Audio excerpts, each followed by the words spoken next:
was a bit confusing. We were downstairs.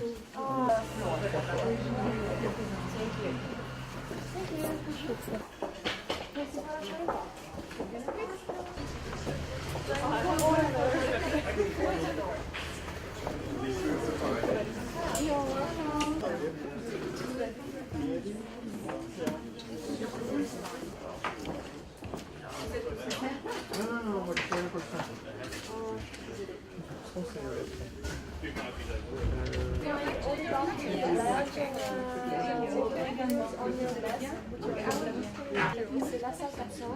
Si vous prenez l'ascenseur ici sur la droite, si en fait, si une fois que vous êtes au quatrième étage, c'est sur la droite. Quatrième étage. Merci. Bonjour. Jean-Jacques devant votre bandit. Voilà. Bien arrivé. Oui, oui. I don't have my reading glasses, but here we are. Tous les documents et aussi le badge. D'accord, merci beaucoup. Merci. Bonjour. Okay, you will add his name.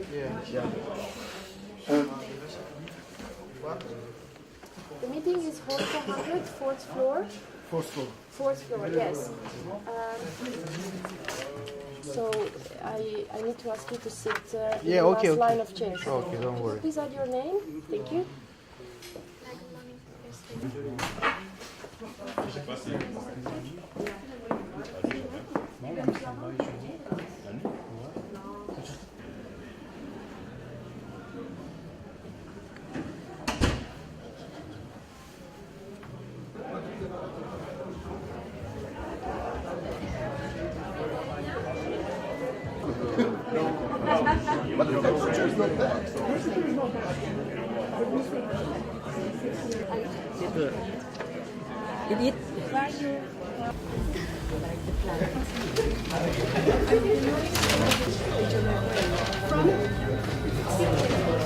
Outside the stars are turning, outside the world still burning. Box of stars, I never dare to open.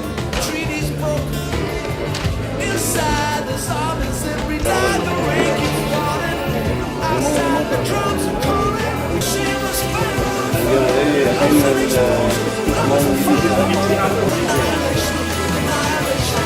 Then you have some other guys, some night is wrapped around me. Love me like a sister, love me like a brother, just love me like a son, love me like a love me like a music, love me like a favorite color, love me like a sunshine, I think we're going to want to meet you again with the national page. It's alright, when you're gonna need it. I sacrifice myself. where the man's feel no good. To spring sun, I'm bound for sure. Don't worry. 3 days. It's okay. Oh, there.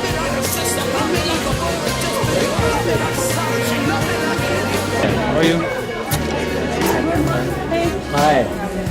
Good to see you again. Fine.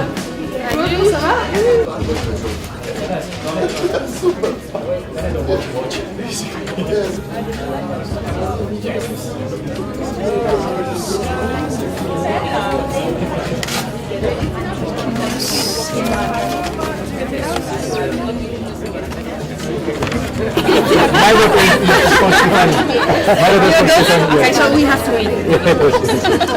Yeah, you can't forget about them. I told you mean with the daughter Stephanie and me you are? Yeah. The evening he's arrived to the hotel. He should be here.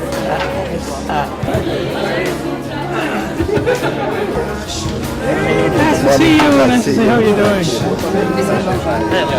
Hi, that's the name from Brunei. Manila. Nice to meet you again. Hi. Yeah. I think we also. Manila. No. Building up. First one. I sent our embassy, I think. Our UN representative. Until the last minute, I'm supposed to fly in the afternoon. And I even went by to the embassy in Brunei. Still couldn't.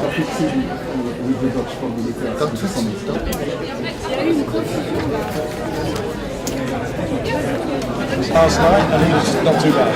This morning, I opened the window of the hotel, and this wind came in. This morning and it's really like Yeah.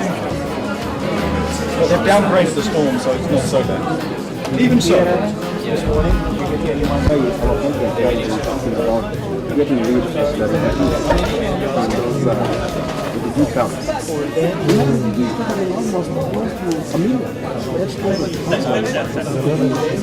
Yeah, in those two camps, and some of them are people family groups. The people who are involved in one way or another in destabilizing Somalia now, but they end up running away to the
Or we will have the breakout sessions in a separate room, so the people will know where to go and we'll be fine. How are you? Hi. Good to see you again. Fine. You're starring in a new movie. I don't have permission. But do you have your...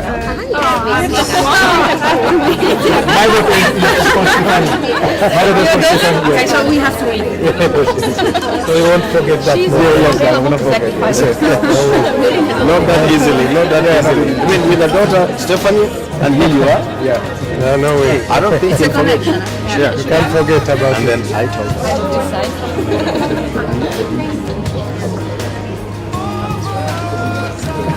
Yeah.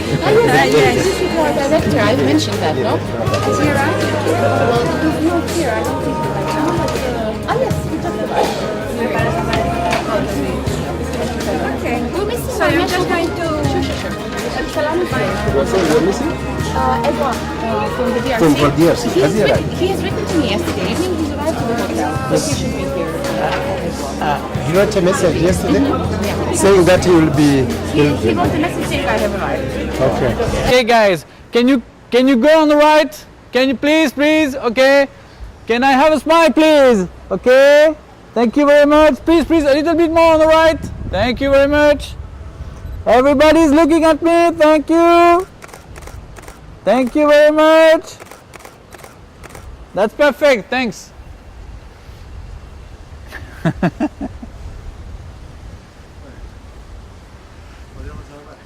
J'ai des belles photos de toi.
Well, okay. The picture. Also the window. It's okay. It's okay. Very nice.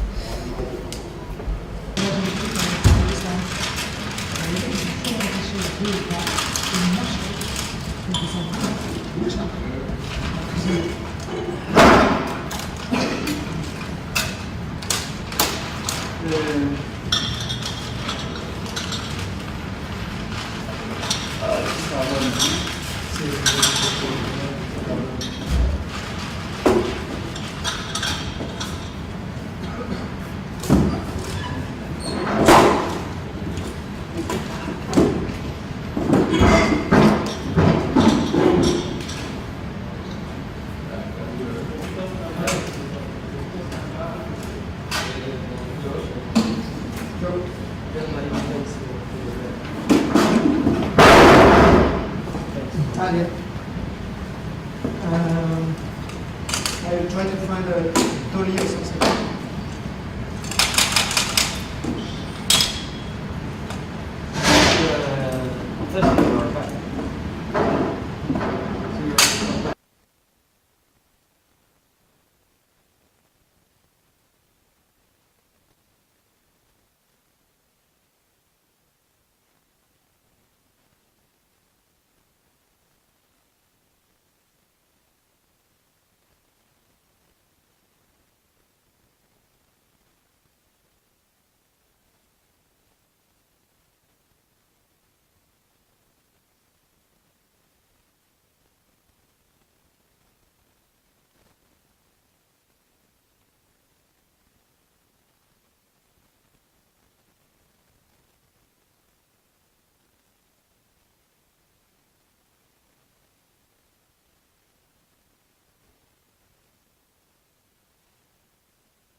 logistics that we've done, where we are now, what we are looking, and even like in Project 28, we have offered our services to the world. Not only that, I can tell you that when PwC came to Malaysia, they wanted somebody to talk on forensics. We wouldn't be afraid to share our message. Thank you.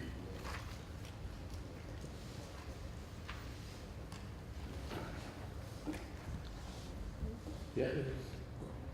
Other comment from the group? Yes. Regional coordinator. Well, maybe I can do some clarification on something like that case of Southeast Asia 3 years ago. So basically, giving opportunities to other countries to participate and join, even if there were some countries that identified some projects and they presented for the European Commission for funding, and then the European Commission took the decision to enlarge the scope, because giving opportunities to other countries to participate and join, even if originally they were not involved in the drafting. Of course, this is also a lesson learned for the future that was presented yesterday by Eddie, but all the countries were given the same opportunity to present project proposals, even though the network was very young and not everybody presented. I think there were just countries like the Philippines, Thailand, Cambodia, Laos that originally presented, also Malaysia in some cases. So what the European Commission decided to do is, okay, some countries presented projects, let's broaden the scope and see at the later stage if they would like to Asia, because everybody knows that Southeast Asia also works on the block of ASEAN, so normally the projects are done within the 10 countries. So at that stage, the European Commission wanted to have the same approach, so open the scope for the 10 countries. And now what happened is that the implementers has been requested to come back to the 10 countries and give the opportunity to everybody to say yes, we're interested, we will analyze the content and we will. Et à partir de là, on nous rédigerons ensemble avec le consortium notre projet. Et je pense que c'est une très bonne.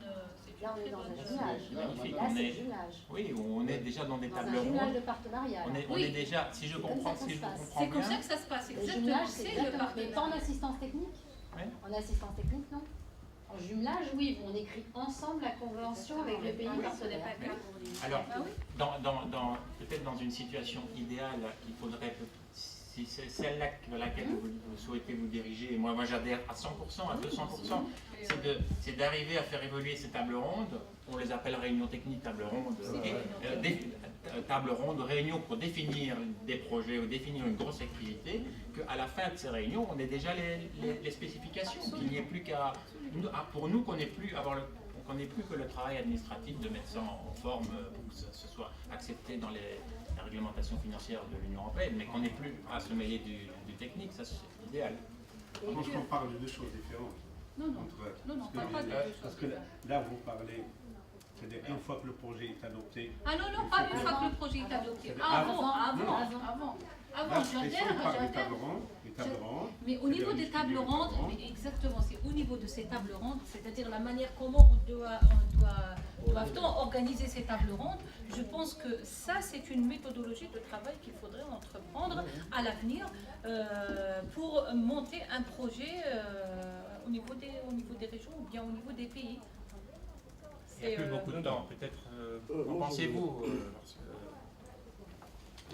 Merci. C'est la première occasion à laquelle j'assiste en termes d'échange. Donc là, le sujet dont on parle, c'est l'organisation des tables rondes. Voilà. La définition des prochains projets. C'est ça. Bon, si je savais un peu comment ça fonctionnait, initialement, j'aurais pu peut-être faire des propositions. Est-ce que des thèmes de référence sont adressés au préalable, aux points focaux, enfin qu'ils fassent une lecture, des observations avant la table ronde? C'est comme ça que ça fonctionne? Pour l'instant, ça ne fonctionne pas. Je pense que nous devons le mettre là. Vous envoie un ordre. À l'agenda qui est donné et puis ok, donc c'est au cours définir les orientations. C'est ça, c'est au cours des tables rondes qu'on élabore la problématique des projets, ainsi de suite. Ah, ok. Bon, je voulais bien comprendre. Mais là, je ne vais pas revenir en arrière, mais très rapidement, je vais insister sur un point. dont on vient de parler tout de suite, il y a deux aspects. Le point focal national n'est pas une personne physique. Comme vous l'avez dit, c'est une personne morale. Non, je parle d'exemple. Ah, non, ce que je veux dire, là, on va s'engager avec un projet qui va durer à peu près 4 ans. Dans nos pays, généralement, il y a des remaniements ministériels qui font que le point focal, en tant que personne, peut changer. Et l'inquiétude de madame, ça je l'exprime, le consortium qui va être choisi, qui connaît par exemple M. Touré, se retrouve avec une autre personne ou la personne même qui va me remplacer ne connaît pas le consortium. Donc j'ai peur que si on ne balise pas la fonction de point focal, le point focal, qui est une cassure organisationnelle. Ça rejoint le point de votre souci d'avoir une méthodologie aussi de formation pour vous et pour assurer une continuité. Je crois que ça rejoint c'est bien. Parce que là, elle existe, elle est partie depuis le départ avec le consortium et le consortium la laisse pour aller directement communiquer avec quelqu'un. À plus forte raison qu'elle soit remplacée. Donc ça, il y a cet aspect. Et puis, je vais finir la proposition, le montage même des besoins pour la réalisation des projets. Pour le projet 35, quand on voit les caractéristiques, les qualifications des experts qu'on demande, il y a des experts nationaux dans nos pays. Formidable. Non, mais c'est certain que ce qu'on demande là-dedans, si les conditions doivent être tous remplies, c'est comme si les experts nationaux sont déjà éliminés d'avance. Je m'excuse, hein. I mean, again, I don't know the budget of these projects, I don't know how they run and everything else, but if this project is implemented now, and this is a big project, it's going to run for several years, you know, it might be really useful on the contract itself. Okay. And I don't know whether it's fair if some countries agree on certain activities, and this is in the inception report already, to change it. Okay, So of course we have to be flexible, but also I would not push too much. This is it has to be negotiated. And Sure. all I'm not sides saying have to impose agree. anything on them. Yes, I'm asking if negotiation is possible. Yeah, we have rules. Okay. The problem, we have financial rules, we have rules when it's signed. Okay. It's very difficult to come back. So Okay. when we listen this last rule, Okay. it was impossible to us to put more money. Okay, Because we had at the end of the year, by the way, and it's quite impossible. So we decided if this project in the first year, after 6 months, we saw that this project is running well, there is a lot of things. A project close to this, perhaps with Addressing the other countries. with the same implementer and addressing to the country. We will have the experience of what we are doing with you, so it will be the same thing, but just 6 months or 1 year after you. And then we will see how to put people inside. Okay. Okay, so this was my question. I needed to ask this because I'm asked these questions. It's the same thing for the networks. We have rules, and there is also a number of countries. I saw that project we put various countries. So it's quite impossible to, even in the rules of UNICRI, to put this project in Africa. If this project is interesting for you, this could be a new project, and it will be involved all the African country, and then put that on the network. It's not a problem. That could be interesting country project. Actually, to add something on Project 18, we had a similar issue. You know, we signed UNICRI signed the contract, and then even though the project said it's international, I realized at that stage that my countries are not involved. So I contacted the implementer. I raised a lot of hell, and I have asked why is this the case? If this is an international project, then it needs to involve my countries. I was explained that the contract has been signed. I was explained that they have limitations in the funds, but that they are available to look into alternative ways of involving my countries. So maybe not in the same amount as the countries for which it was originally aimed, but to some extent. And I believe that many of my focal points are in contact with these agencies. So sometimes it's just a matter of negotiating, you know. For many of the implementers, this is a business, so yes, we negotiate. Yeah, sure. It's a business, but the aim of the project is this project is good for you. You can come back and say this project we want this kind of project in our country. And because of the experience we have from the feedback of this project, we know what are those errors that are done. So in the end, you will change the different rules. It will be better for you to create your own project. Just last comment from my side on this. I think this was a mistake that was done previously by us jointly, that we allowed these projects to be called international. Unless they're covering all the regions, they're not international. They cover several regions, so they need to be specific about this. You know, that's and I on my side have done this honest mistake, in which I said, oh, international, it applies to my countries. So I contacted the countries. We just need to be more precise in these things. Internationally, the rules are more on your country from Europe. It could be other countries like Morocco and only North Africa. It's international network. Multi-regional. It's multi-regional. There's a difference. It includes several regions. When you say international, it means it almost sounds like all of the regions are involved. Yes. Implementers play with this. Yes, but you know, in international, we don't have the United States inside. You don't have America. Because we're not working with them, so an international would say everything. We should definitely not include international. Yeah, that's true. Let's agree on this. Okay, maybe we have had a lot of discussion on these projects, and I took that we allow these projects to be called international. Unless they're covering all the regions, they're not international. I agree with the word international when it comes to projects. It's been very confusing. It's not specific. That's one thing we have to agree. Also, I think some of us did receive mail from some of the project implementers. I remember when I was checking my mail in the morning, I did see an inception report. I think that was of Project 33. Am I right? I'm in copy to that, so I can confirm. Yeah. You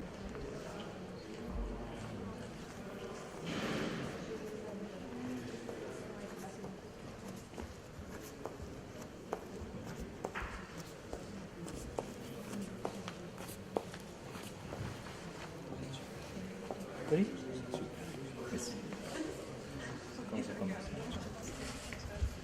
Dis, je me connais, j'ai pas franchement déposé sur pas la technique de live, donc je tombe sur toi pour...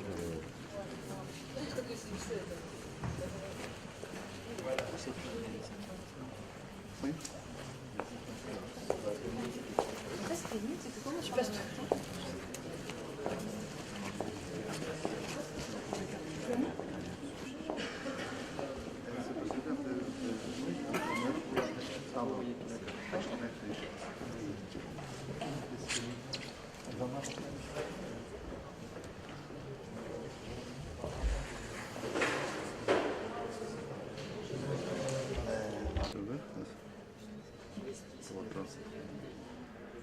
Okay.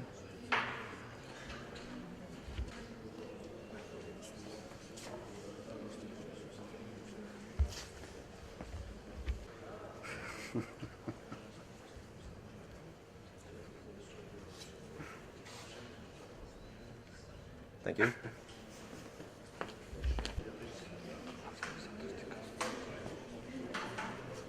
Huh? Otros chicos? To the military.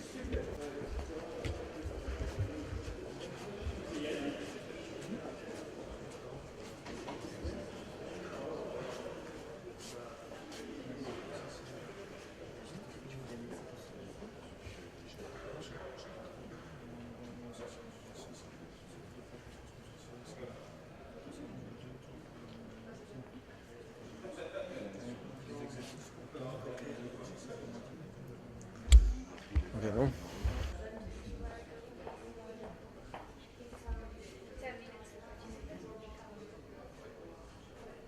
It's good. It's good. 10 minutes.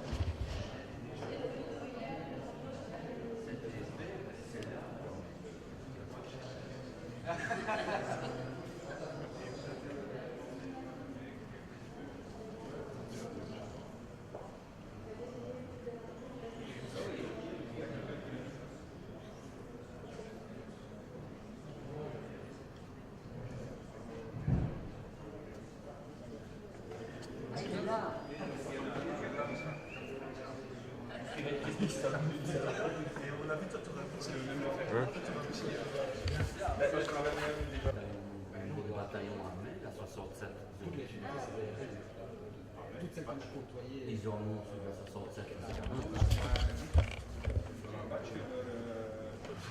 Autorisé ou pas, ils ont. Voilà. La force aérienne aussi, oui, ça, force aérienne, j'ai vu avec leur coach. Certains. Non, officiers, on leur discute. Voilà, on fait des dessins. Ils sont obligés de faire de la bière. Mais c'est vrai que quand on arrive avec le officiel de la bière, on peut échanger contre n'importe quoi. La compagnie a pas de drapeau? On l'a pas, non, c'est terminé, c'est fini ça. Non, non, le drapeau. Ah oui, le fameux.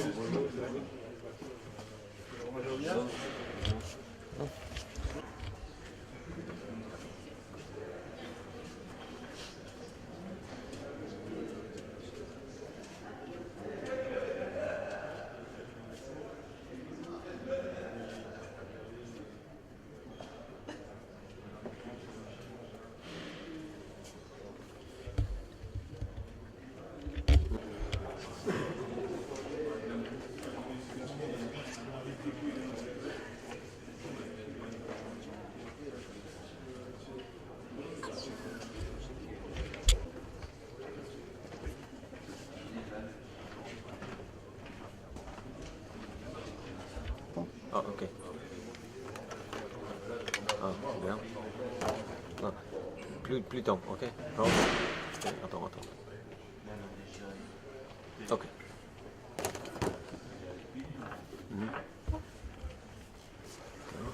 Quelques personnes s'habiller, se mettre la masque. Présentation de gens.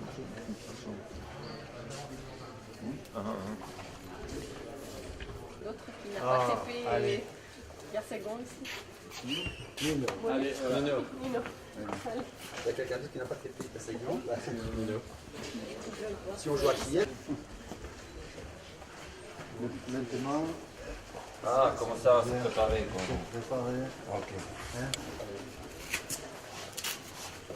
Voilà, donc. Ok, on y va.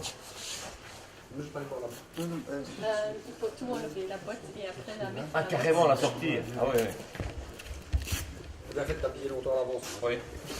Ok, d'accord. La chanson.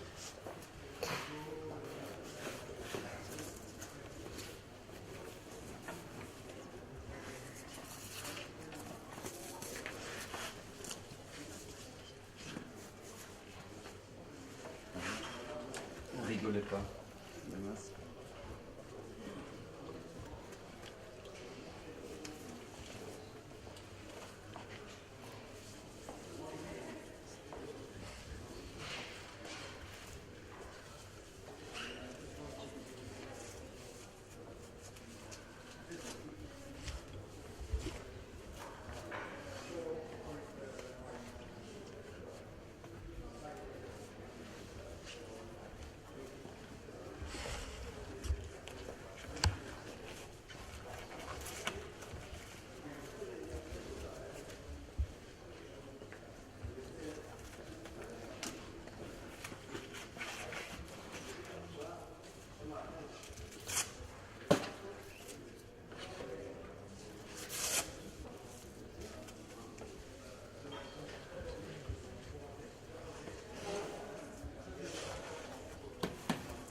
Merci beaucoup. Si vous commencez directement. We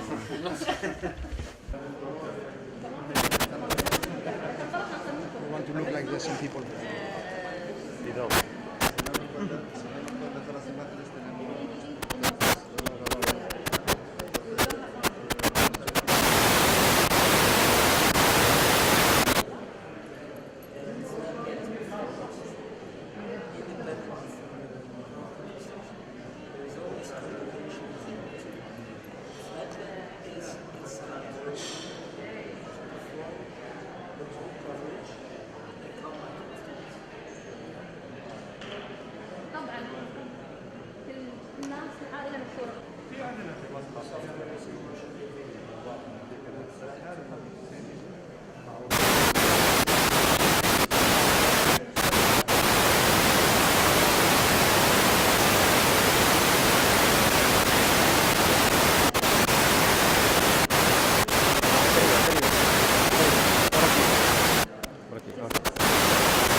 Yeah. Importante.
Personne qui sortit de la musique.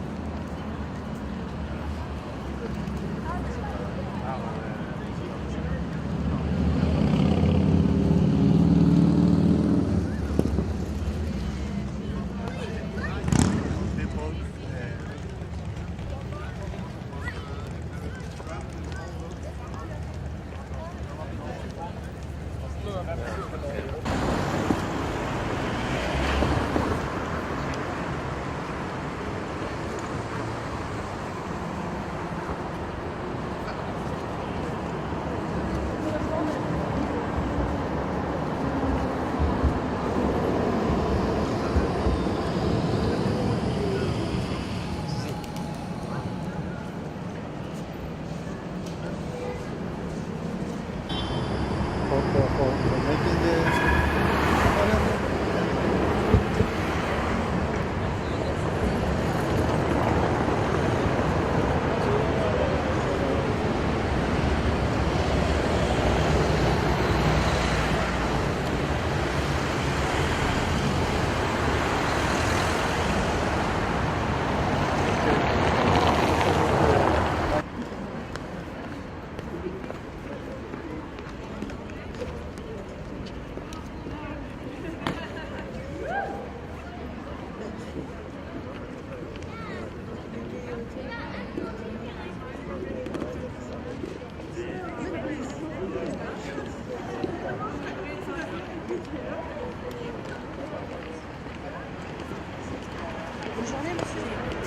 Bonne journée. Because it requests a lot of work and engagement from your side, but also, of course, on the side of UNIFI and the AIS, the Commission, and the Joint Research Center. So this activity has started now some years ago, as I said, ambitious, and of course it is doing a learning process where we try each time we have implemented an activity to draw conclusions and to see how we can improve it. As it was said this morning, the activity is of course not only an enormous machinery to set up projects, it is also first a network to help partners to discuss, to exchange about CBRN risks, but also to coordinate activities, because we all know that, as it was said this morning, CBRN risks of malveillant origin or natural origin or industrial accidents are very often, unfortunately, not limited to one country but affect the neighborhood as well. And that's why the regional dimension is not just a slogan, but it is a reality also in the field. So we have started mainly to fund the project for this activity in 2010 under the budget year 2010. The AAP meaning an Annual Action Program. At that time we have launched 19 projects for approximately 13 million euros. And as you already know, of course, the contracts to implement these projects have been signed between January and June 2013. So nearly 3 years after. The second annual program, 2011, we have funded 9 projects for approximately 8 million. This is what we call batch 3 and 4.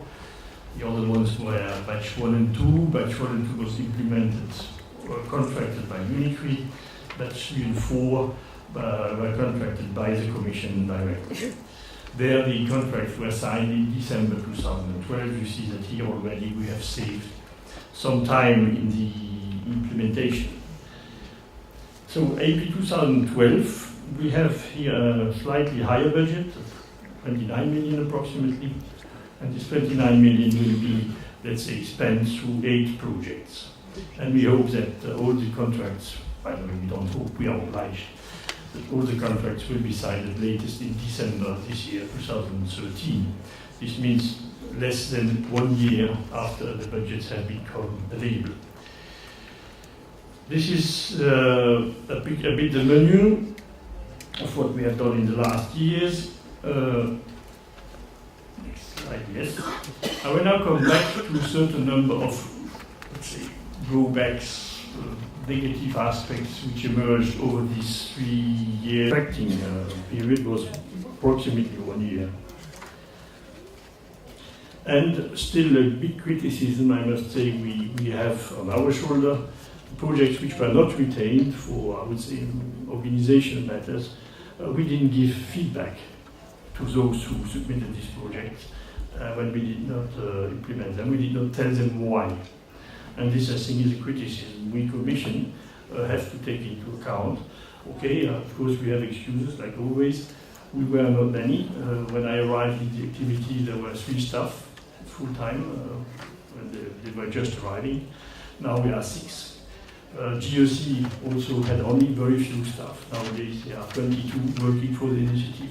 So we have seen that at our level a certain number of actions were taken to reinforce. And these management measures we have taken are very diverse. Very diverse because there was really a need to change certain numbers. So the management decisions were mainly there to reinforce the role of the Joint Research Center, the people who have the technical knowledge, who help us in DEFCO, in the headquarters of the Commission, to implement, to prepare projects, to prepare the documents necessary for the contracting. So what, of course, the first thing we did, we increased the staff of the Joint Research Center for some few, 3 or 4. As I said, nowadays there are nearly 20. We have decided to speed up the need assessment exercise so that we can give you the opportunity to look at your needs so that you can use this need assessment to maybe prioritize better the projects you would like to see implemented. And of course, we have also then started the launch of the Nation Action Program initiative to also there, as it was said by Adrian this morning, to give you a template to work on that.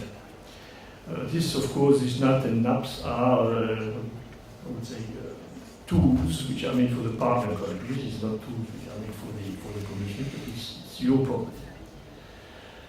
We modified deeply the project selection procedure. First, by reinforcing the role of the roundtable discussion.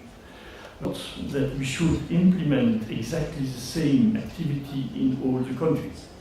You can have a regional approach on a topic, but adapt it to the situation of each individual country, which might be and which is often very different from one country to another. So we have to give here some freedom in a larger project that in each country it is implemented in the best way to serve the country itself.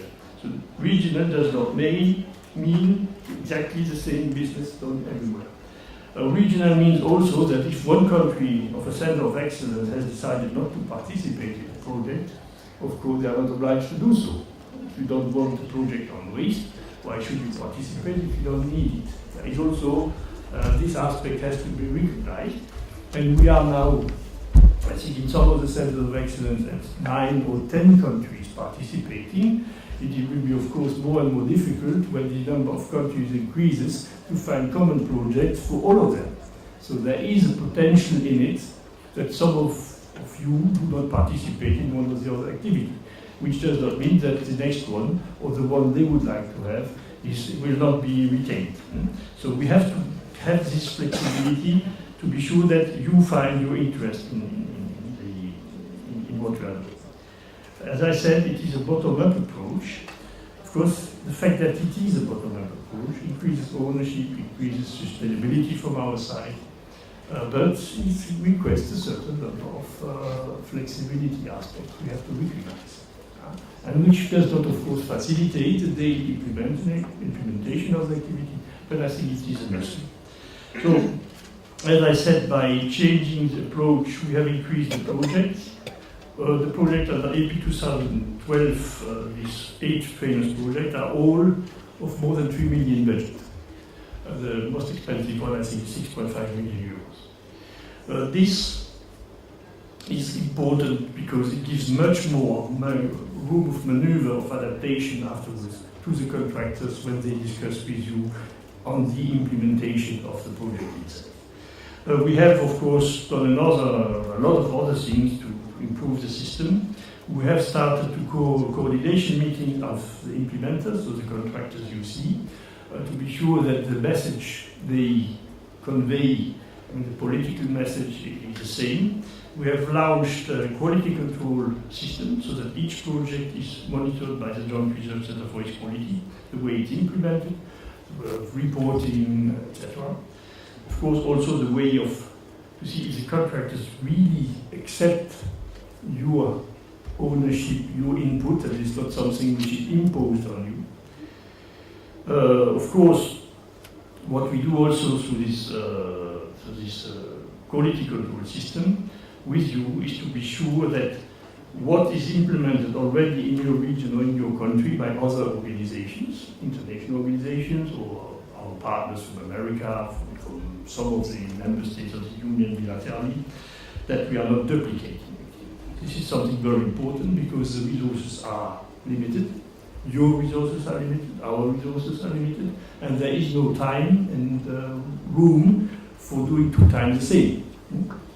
And this is also the risk, of course, when you multiply the number of projects and ask more in language so that you can show that to your stakeholders and relation authorities. Okay, this you know, it's just to show where our efforts have to go, and this is one of the reasons why we are here today. As I said, we need to create CBRN teams in each country, but what we would like also is that the CBRN teams, through the national focal points, become a media group, a team, who is there to make this activity a success. Team spirit for us is most probably one of the key for the success of this activity tomorrow. And as I said, one of the tools will be this roundtable discussion and the improvement of the scientific discussions. So, of course, and you know it better than I do, results of project are the key of the success. It's the best way for us to demonstrate that what you are doing is useful. It's the best way for you to demonstrate that what you are doing in your country is useful. So, but we need good projects for that. I would call them sexy projects.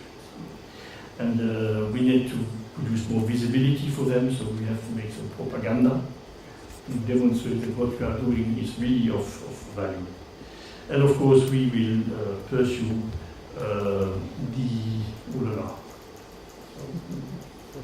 I forgot that this was, this has to change. So the EU will pursue the promotion efforts necessary, and this is also to help you to do the job. And as I said, and Ariane told me that my time is over, so national focal points, yes, we can, you can, and I think if we continue the progress we have started to make in this activity, it will surely become a full success. Thank you very much for your attention.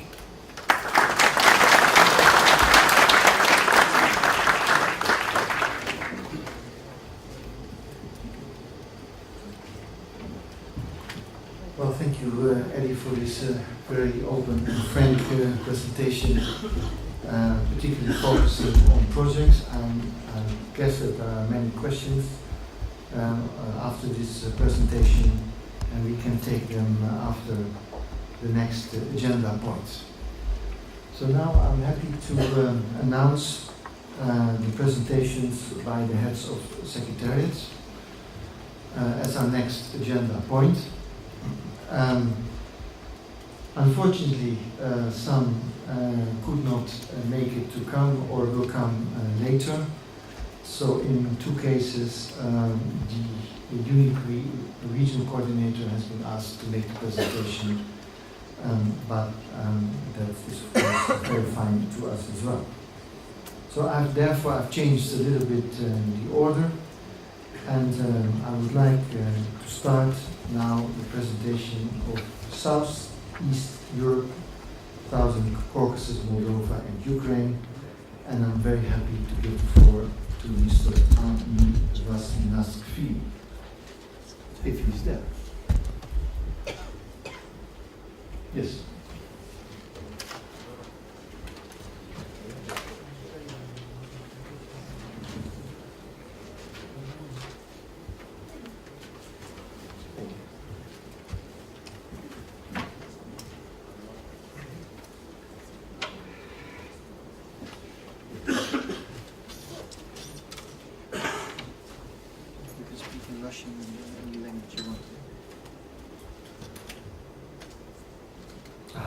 Hello, dear colleagues, distinguished guests. I'm very pleased with the opportunity to join you today on this gathering and make a presentation about Regional Secretariat and Tbilisi Regional Secretariat in particular.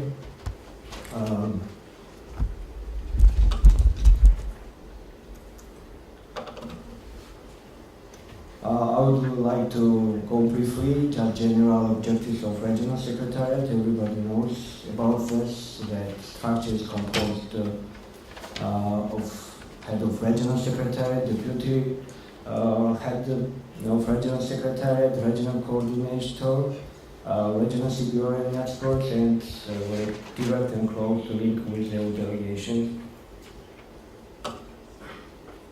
in the region.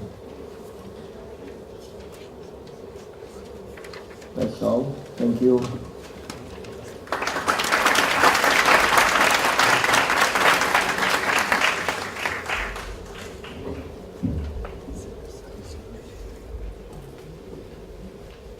Thank you very much. Thank you for all the good work, and you see how the center is operating on a day-to-day basis. Now I'd like to give the floor to Mr. Valenzuela to present Southeast Asia.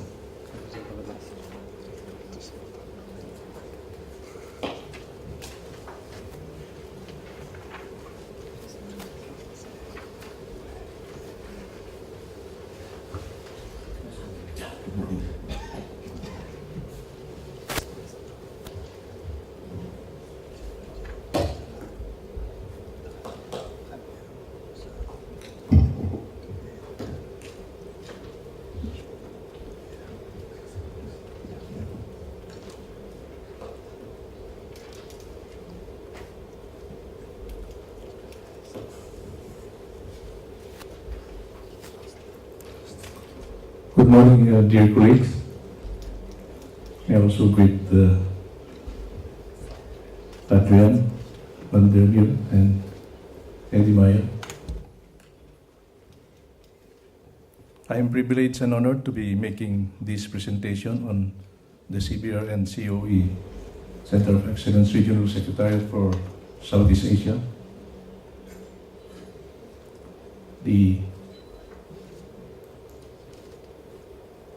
The outline of my presentation is as shown. First, on the establishment of the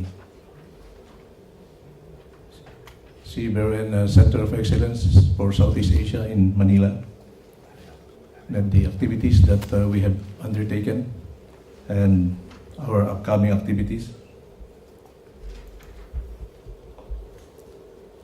In Southeast Asia, The CBRN Center of Excellence has 10 country partners, namely Brunei, Cambodia, Indonesia, Lao PDR, Malaysia, Myanmar, Philippines, Singapore, Thailand, and Vietnam. These countries are actually members of the Association of Southeast Asian Nations, or ASEAN. The CBRN Center of Excellence for Southeast Asia Regional Secretariat was formally opened in Manila on March 6, 2013. And as a backgrounder of its opening, it was during the third National Focal Points Roundtable meeting held in Cambodia on October of 2011 that the Philippines expressed its interest to host the CBRN COE Regional Secretariat. Thereafter, there were email exchanges between the Department of Affairs of the Philippines and the European Union, which culminated into terms of agreement and the Southeast Asian and other country participants.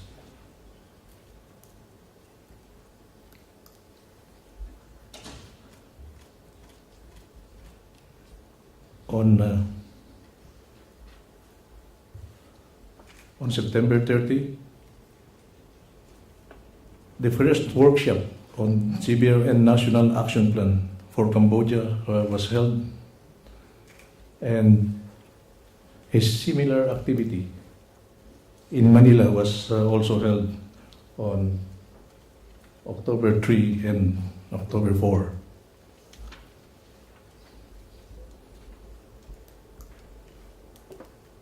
Shown are the participants of the EU, of the CBRN National Action Planning. We have here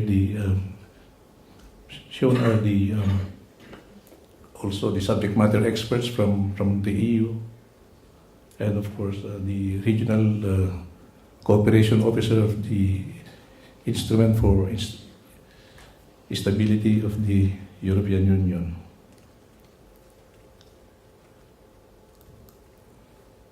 And what are the other activities that were undertaken by the Regional Secretariat in Southeast Asia?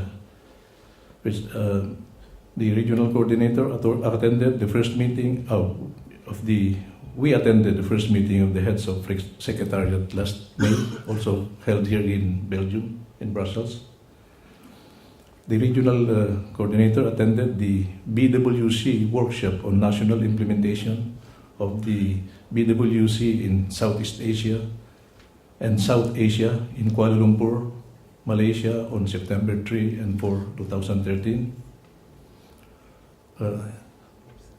During that time also, our regional coordinator held a meeting with the national focal points of Malaysia in Kuala Lumpur, and a joint UN and EU briefing on the latest developments and upcoming activities were undertaken. And also on September 5, there was a meeting with the Ministry of Foreign Affairs of Indonesia on CBRN COE activities. The other activities is a meeting with Batan in Jakarta, Indonesia on September 6, 2013. And for our upcoming activities, the regional coordinator is scheduled to attend the 12th Republic of Korea United Nations Joint Conference on Disarmament and Non-Proliferation Issues in Jeju Island on December 2 to 3, 2013. Likewise, the second CBRN National Action Plan workshop in Manila is scheduled on December 2 to 3. And also the second workshop on CBRN National Action Plan is scheduled to be held on December 5 in Phnom Penh, Cambodia. And lastly, there will be an awareness raising meeting in Lao People's Democratic Republic on December 9, 2013.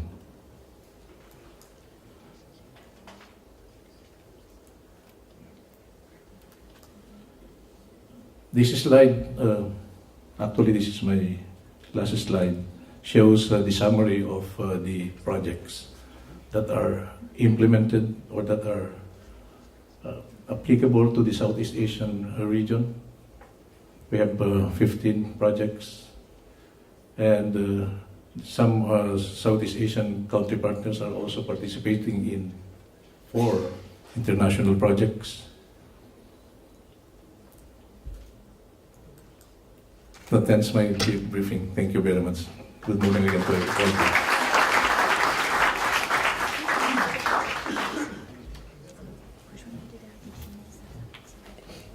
Thank you very much, Mr. Valenzuela, for this presentation. Maintenant, j'aimerais demander à M. Mohamed Salami de venir pour faire une présentation pour la région Afrique-Atlantique façade.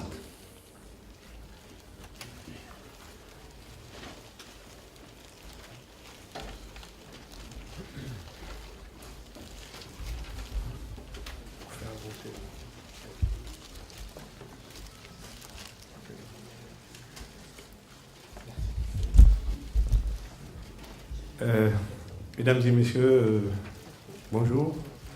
Je commencerai d'abord par remercier les organisateurs, la Commission européenne et l'UNICRI, pour nous avoir invités à cette table ronde aussi utile que nécessaire.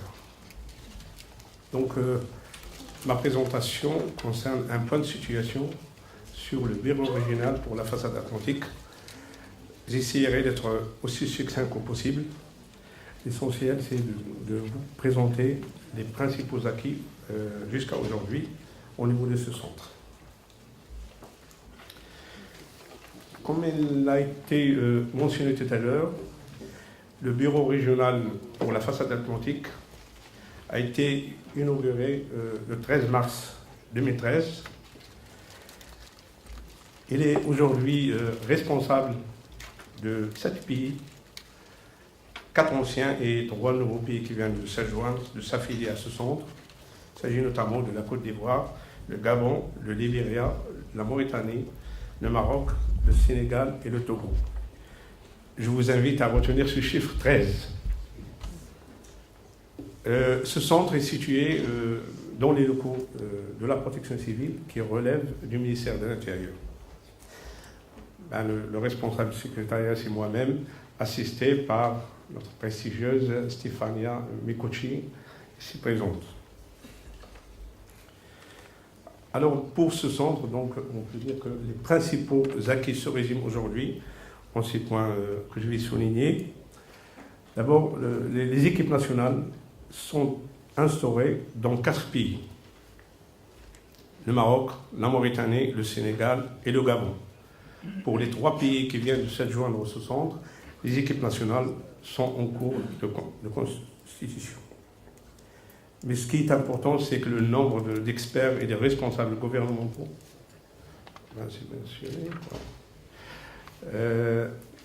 c'est qu'on a atteint aujourd'hui 120 personnes qui sont directement impliquées dans la mise en œuvre de cette initiative au niveau régional. And a very warm welcome from our side.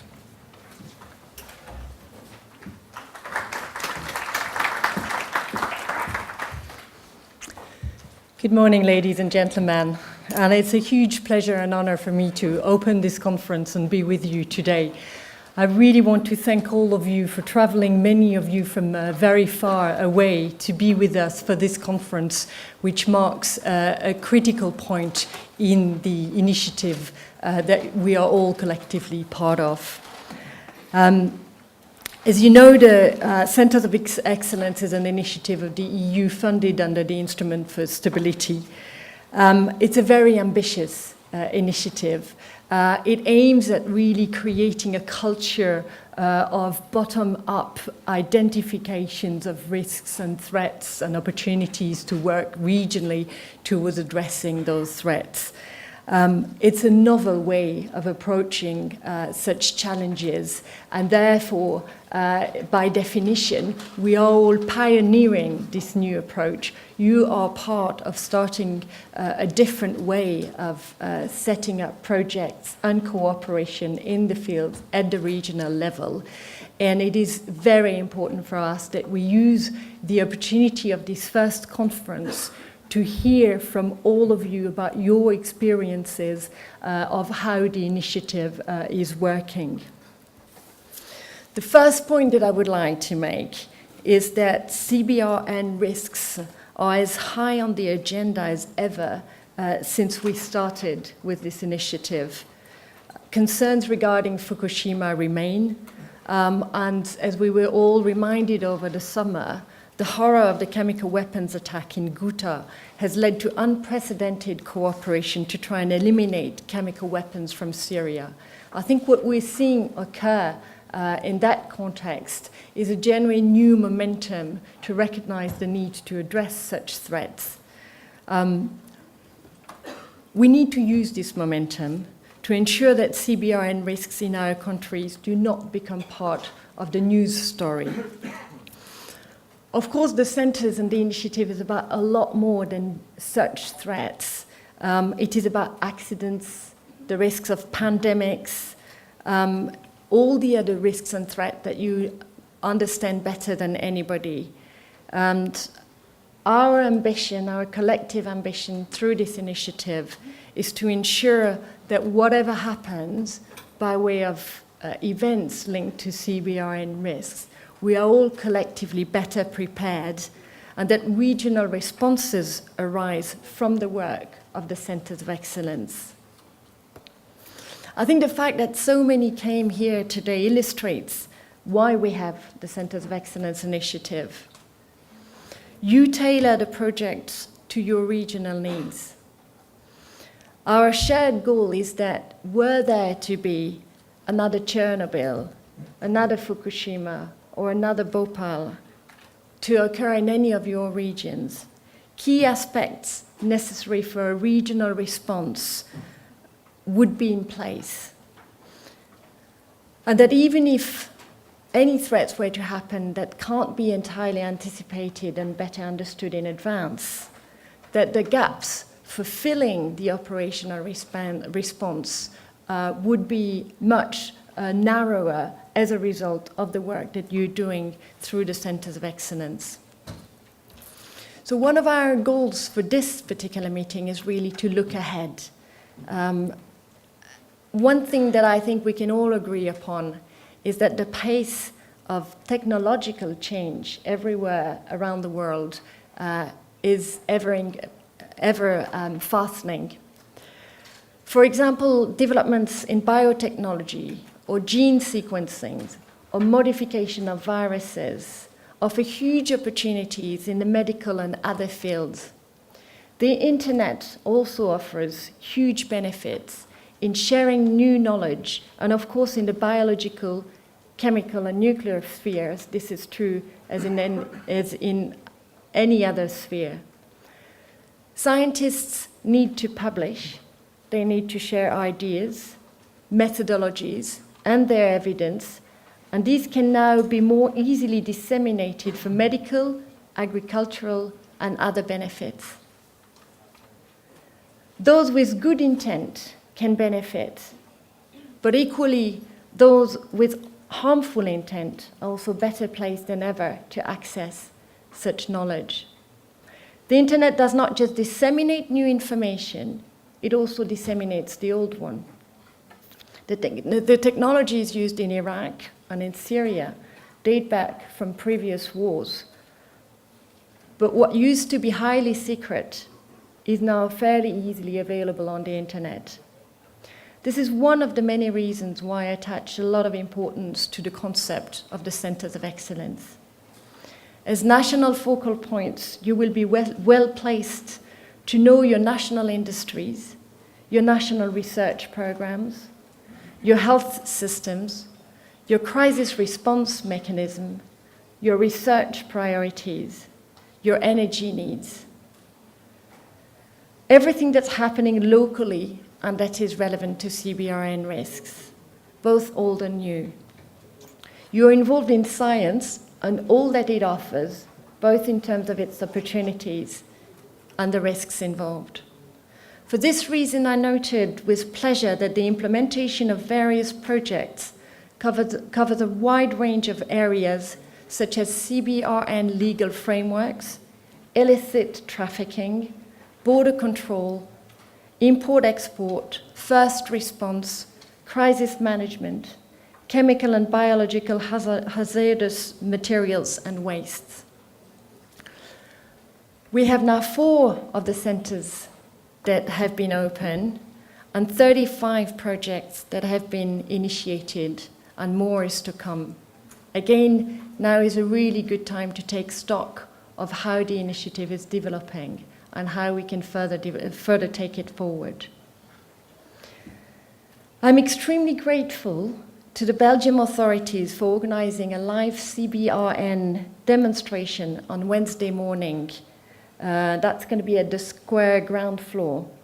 It will cover CBRN sampling, field analysis of contaminated samples, and use of an unmanned aerial vehicle, UAV, linked to satellite imagery for exchanging data from the ground to CBRN crisis management centres. The Centres of Excellence aim to produce practical outcomes, so seeing some of our activities in practice is indeed ideal. We are at the beginning of 2.5 years of intensive work on forward thinking on the EU Centres of Excellence initiative. I'd like to thank in particular our partner, UNICRI, the European Commission's Joint Research Centre, the governance team for the initiative, and the staff of DevCo for preparing this event and making it possible that you should all be here with us today.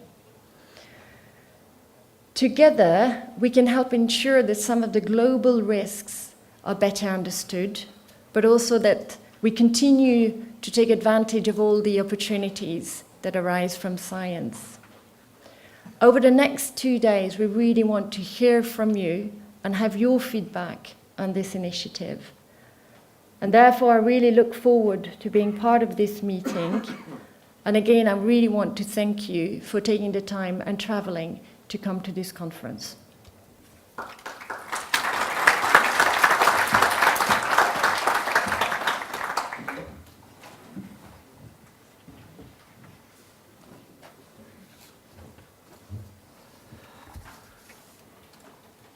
Joël, thank you very much for your opening words, welcome words, at this very special occasion, namely being the ever first meeting of the national focal points under the COE initiative.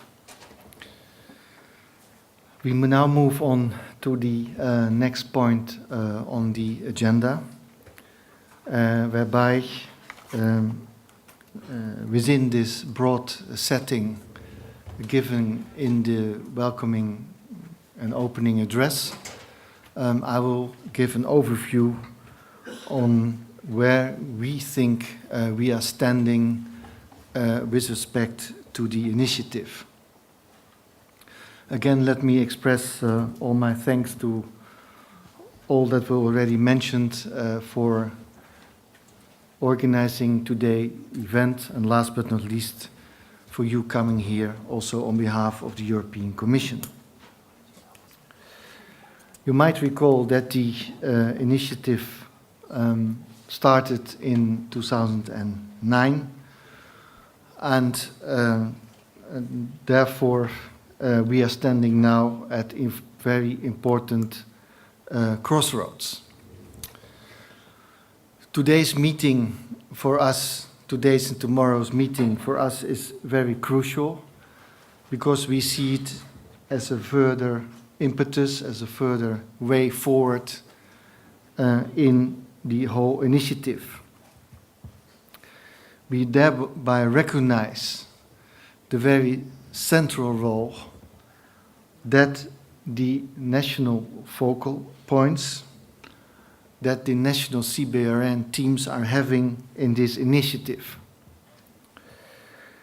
And during the coming days, we would like to emphasize your central role and see what we can further do to strengthen your role in preparing the various actions as foreseen. At the same time, we would like, together with you, have a look at the various tools under the initiative. As was said before, this is a dialogue what we're having, and the program as such foresees in that dialogue, whereby we split up in groups, and in some cases we also will have some bilateral meetings, but we really would like to hear your feedback so far on how you see the functioning of the various tools and initiatives and how we can further bring them forward. And as you know, one of the crucial elements under the initiatives are the round tables at a regional basis, where we would like to further strengthen their role.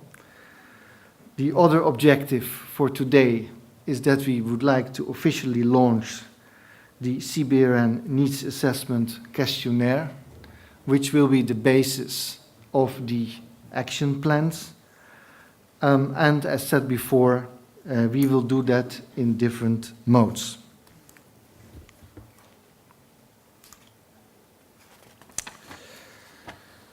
So let me remind you at the beginning of this introduction, reiterate a number of important elements of the CBRN regional COE network, namely, firstly, that it aims to facilitate regional capacity in order to deal with CBRN issues, and I repeat, this is not only related to non-proliferation issues, but also how to cope with natural disasters and industrial accidents. Within the initiative, the regional secretariats plays a very crucial role, and as mentioned already, 4 have now been officially opened. Then subsequently the national focal points and the CBRN national teams.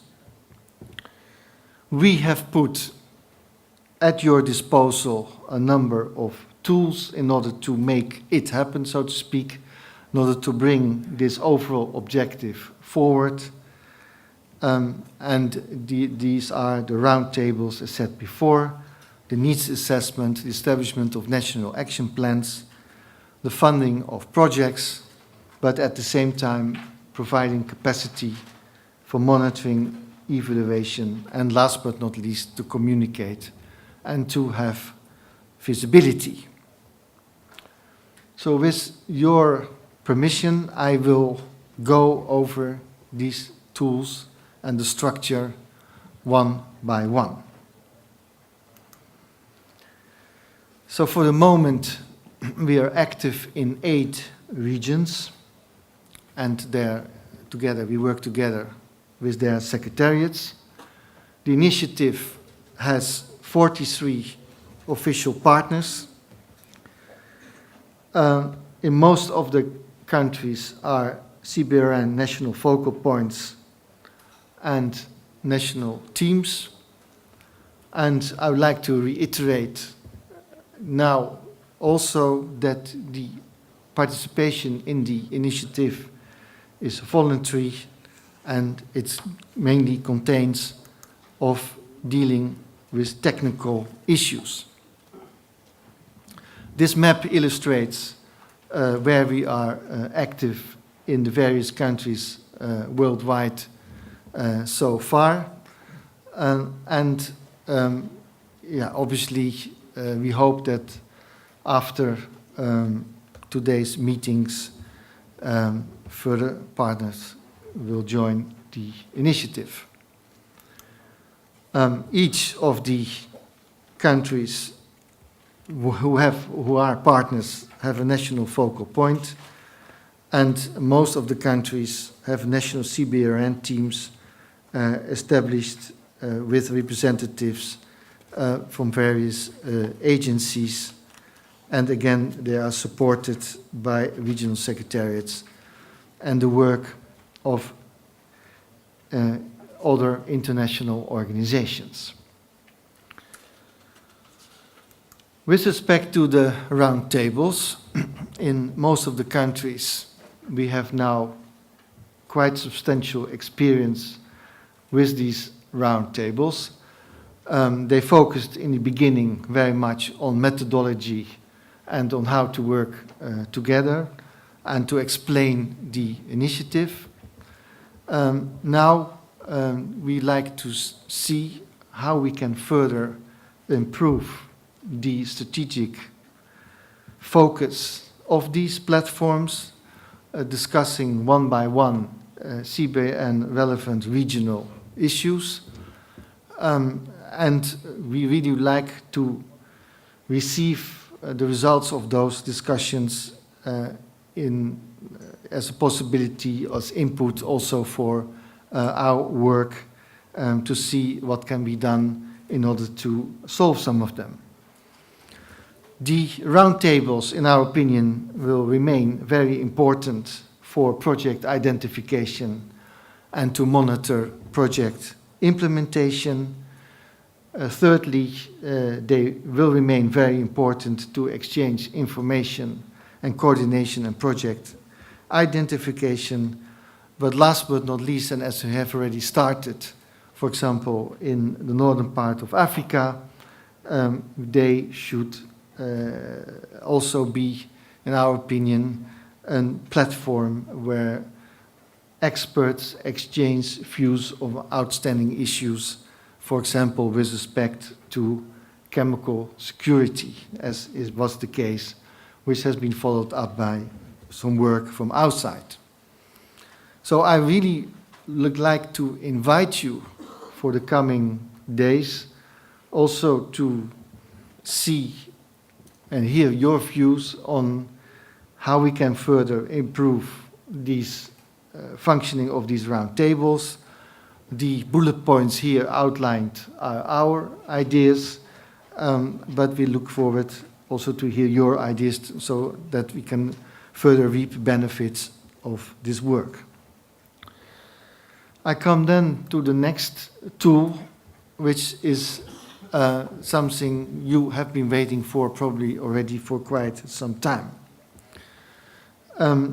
For us, it is very essential that you have a tool at your disposal to further see what are possible gaps and needs with respect to an effective CBRN risk mitigation policy. We came with the idea as a first step in that process to set up a needs assessment questionnaire, obviously taking into account the work already done by other organizations. It's clear that this questionnaire has, of course, its own value with respect to further identifying the gaps with respect to CBRN risk mitigation, but where work is already done, obviously overlapping should be avoided, and this could already be included in the work. I like to indicate that, in our opinion, this questionnaire, which was developed together with the Joint Research Center, is something which has your full ownership. It belongs to you, so to speak. It is voluntary, and all rules of confidentiality apply according to what you think is best that should apply. The questionnaire has now been developed in such a way that it is, in our experience, rather user-friendly, can be developed on a paper or electronic way. And it has already been tested now in Armenia, Moldova, and Lebanon. Let me thank at this occasion all the 3 countries for having the possibility to test the system. The questionnaire will then become the basis for the preparation of the national action plans. So for us, we are standing now at important crossroads to see where we can further introduce this questionnaire on the basis of your requests, where we can then further develop the national action plans. The action plans are there to further identify gaps and needs, which in some cases can be followed up by mobilizing expertise via projects in order to overcome these gaps per region in this respect. As I said in the beginning of my introduction, our aim is the coming days to officially launch this questionnaire. We will further demonstrate it in the course of this program, both today and tomorrow. I would like to repeat that obviously where already relevant data sets are available, we should make use of them in the framework of this questionnaire exercise. The other tool based on the questionnaire is the national action plans. And a further presentation will be given today on the national action plans. In our opinion, as I repeat, the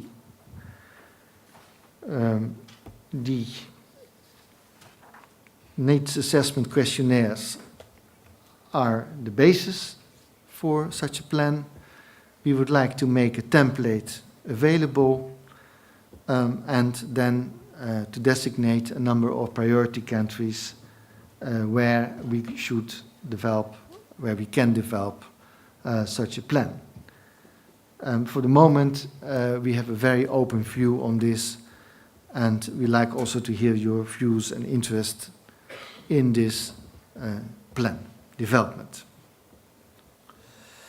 I come then to the other tool, of which people from time to time get very excited.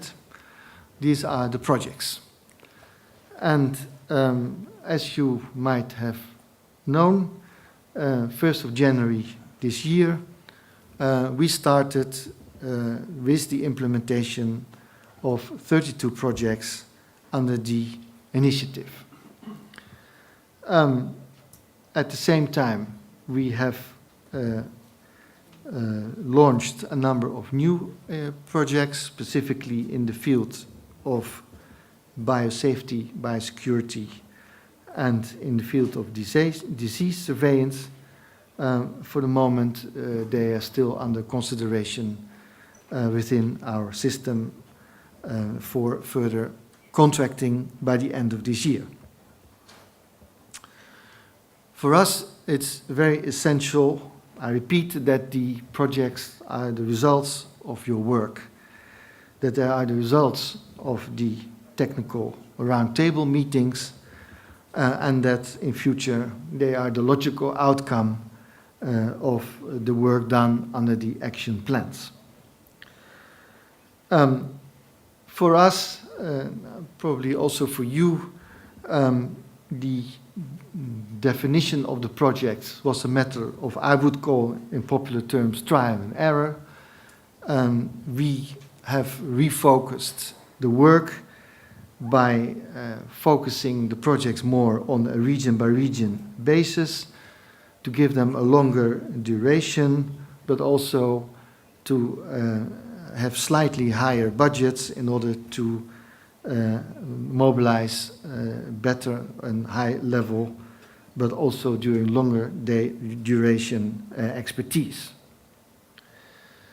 We have listened very careful during the meeting of the regional secretariats, which we held earlier this year, and from now on, representatives of the specific regions are invited in the process to participate in the project process, in the project development process, in the project evaluation process, and the first experience in that respect is now being gained. At the same time, I would like to indicate that from our point of view, EU member state expertise will be mobilized under these projects.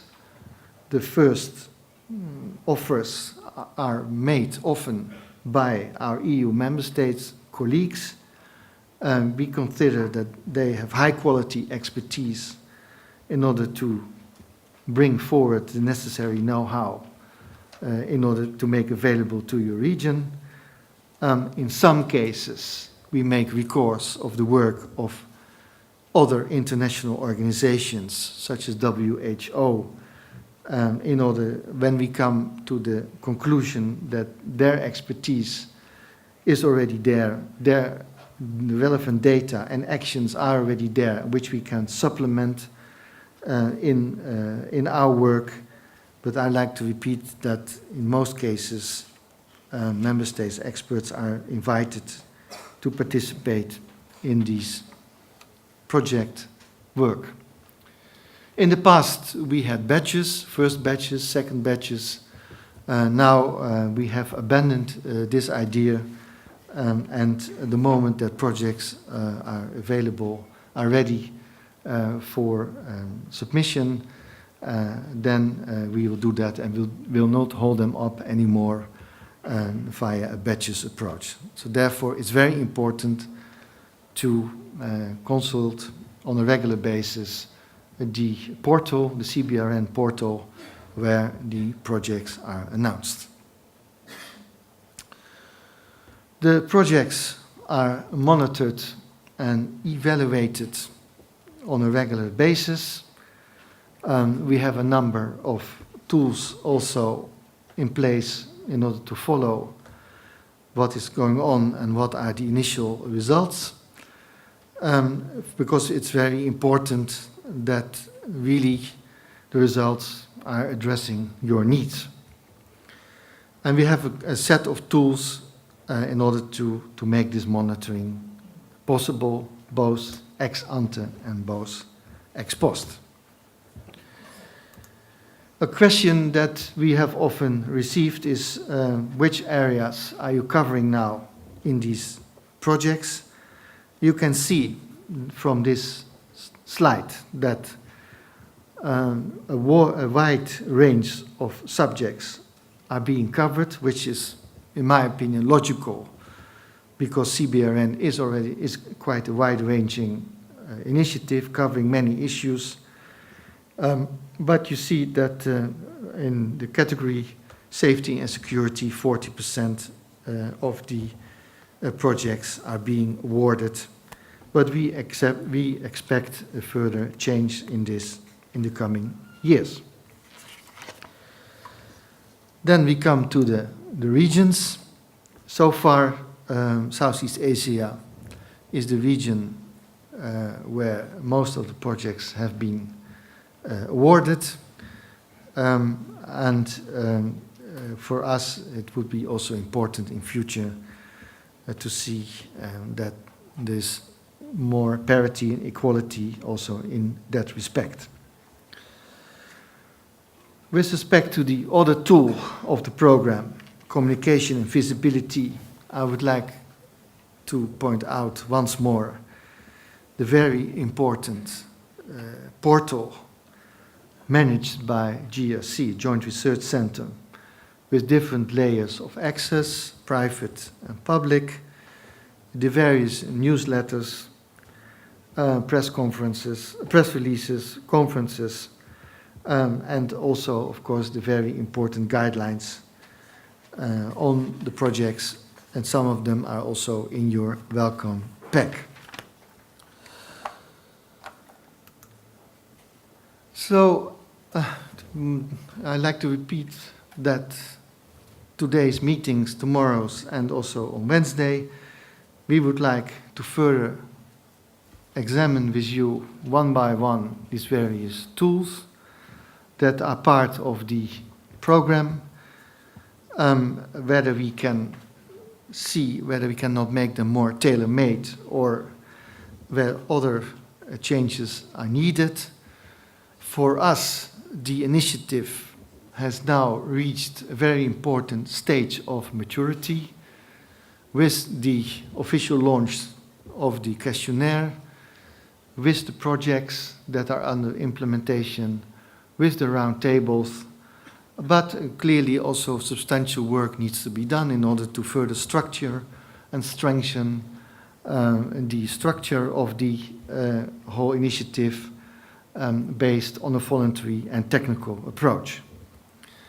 So we would like to see and to enhance a permanent dialogue with you on all these matters, again via the roundtables, but also via a second meeting in 2014 with the heads of the regional secretariats. Some of them are present today. Again, very much welcome. We intend also to organize a second meeting next year of the focal points. And last but not least, as I said before, the regional roundtables will be very crucial in the further development of the initiative. Again, the national focal points are very important. You are the vehicle of this work. You are the experts. The work has to be generated, in our opinion, at that level. And we hope that with the various tools that are available, including the needs assessment questionnaire, you can further help and work to designate the gaps and the needs in order to bring this fascinating policy forward.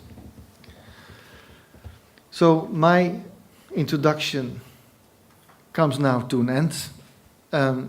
I aimed to give a broad overview on where we stand for the moment, on where the various tools are with respect to development, what are the next steps.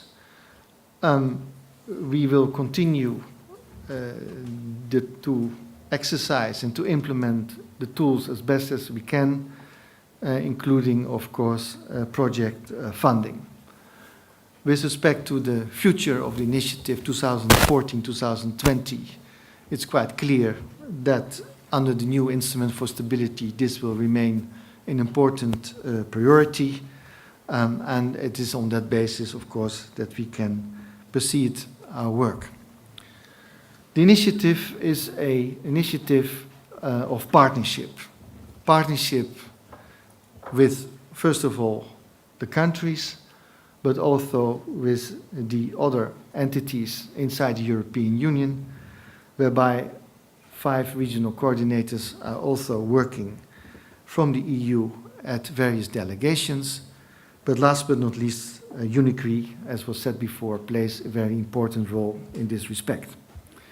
And therefore, I'm very happy to announce the next speaker, Mr. Director Jonathan Lucas of UNICRI, who will put further color to the brush picture that I have painted, namely with respect to the structure of the initiative, where we are with the regional secretariats. But let me thank at this occasion the efforts from his team and also from the regional coordinators from UNICRI, who are your day-to-day counterparts in order to bring this forward, this initiative forward. It's quite clear that the fact that so many came today is also part as a result of your hard and successful work. Jonathan, the floor is yours. Over 100 delegates from countries across the globe, ranging from Albania to Zambia, are gathered here in the plenary session to discuss how such risks can be mitigated. Arrangements in place for a full and frank exchange of views using simultaneous translation in 4 different languages.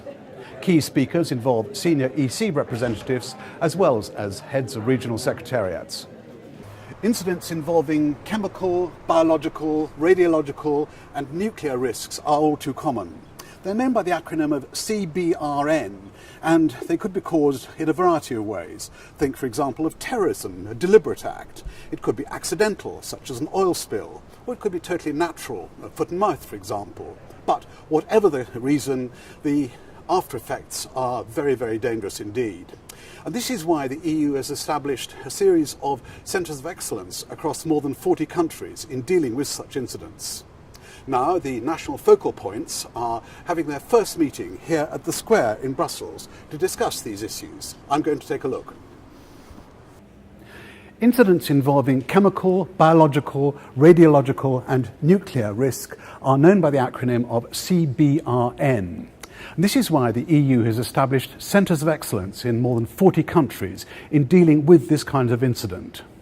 Now, the national focal points are having their very first meeting here at the Square in Brussels to discuss these important CBRN issues. This meeting is not just about high-level discussions, it's also about practical issues, such as how do the emergency services and others deal with a real CBRN incident. Here in the Grand Hall, the Belgian authorities are about to show us a simulation exercise.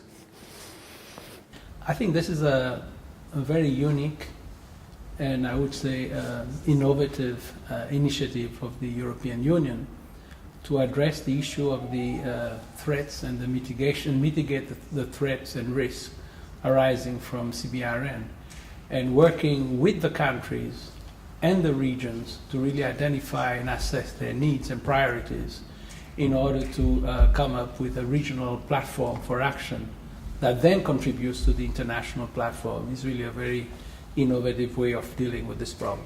Rather than telling them what to do, encouraging them to be involved right from the grassroots. Exactly. This is in fact a very, instead of being bottom top in terms of in that it could have happened, for example, that the donor would say what needs to be done. On the contrary, the needs are identified by the government. And I think this way one has a very strong ownership of the initiative by the governments in the field.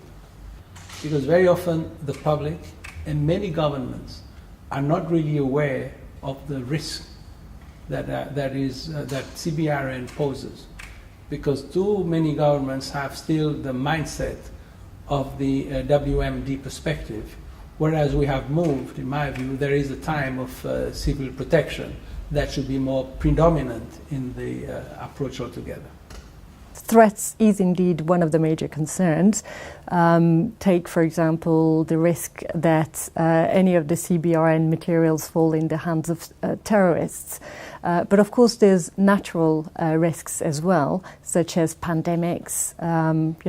Think of swine flu and concerns like that, SARS, etc., and criminal risks. That's probably the way we would categorize the events in Syria this summer, where it is a criminal use of chemical weapons. And so there is a mix of different risks and threats that can't be easily segmented between one another. How seriously do you regard these risks right now then? They are very real. I think we are dealing with a sector where research, new technology, new development mean that it's a constantly evolving field, and therefore I think we're probably at the stage where those threats will increase over the years. But at the same time, I think we need to be careful to not always want to categorize them as in terms of threat. The question is, how do you ensure that we're well prepared to deal with all the possibilities, but also that we can take advantage of all the benefits that those technologies can bring. And this whole new approach we've been hearing about at the conference this week, it is a new approach, isn't it, really? Well, it's a new approach that's been in the making for 3-4 years already, but it is a different way of approaching this notion of how do you develop a culture of safety in in handling CBRN threats and risks.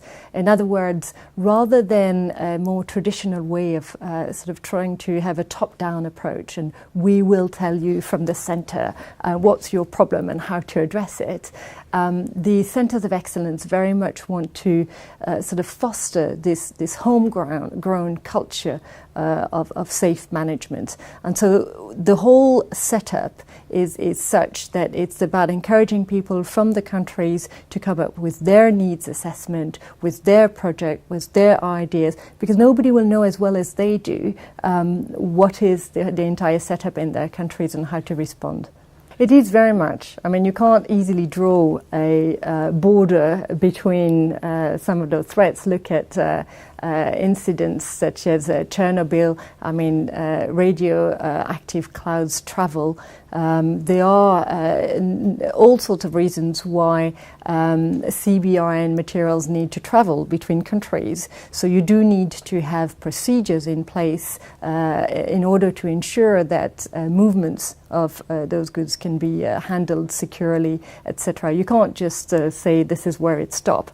At the same time, I think many of the most effective measures need to be at a national level. So you do need to strengthen national legislation, but you also want to encourage greater regional cooperation.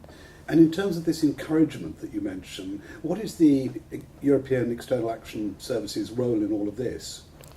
Well, the External Action Service has been very much at the centre of designing the idea, the concept for the Centres of Excellence. We're responsible for what we call the strategic programming of the funding instrument that we use for it.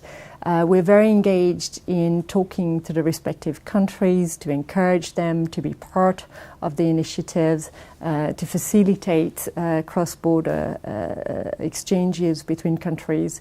But all of this evidently in very close cooperation with our colleagues from the Commission, who have the technical expertise and who are doing much of the selection of the projects and the follow-up of the implementation, etc. This is a new area that will present growing challenges. It is also a field of incredible opportunities, and we can't apply tried and tested recipes to a domain that is constantly evolving. So I think we do have to be ambitious, but we're also very much open to getting feedback from the national focal points, from the CBRN national teams that are now being established on how is it working for them, how do we work together to really make this ambitious concept turn into reality. There is a danger to present an overly negative picture. It's very good material for catastrophic scenarios for Hollywood movies, and that's not what this is all about. I think we need to be realistic about the challenges. We also need to be prepared to respond to any incident and train, for example, first responders. Just as overblowing, as you say, the risks is not a constructive approach, ignoring it doesn't work either. I think awareness is critical to ensuring that people understand that this is not just an obscure technical issues for people in labs wearing white outfits.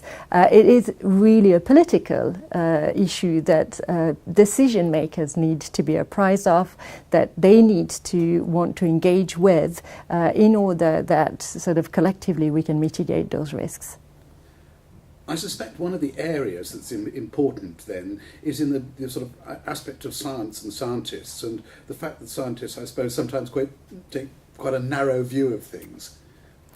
Yes, I mean, take, for example, biotechnology. There have been huge advances over the last few years, and this speed of development will increase.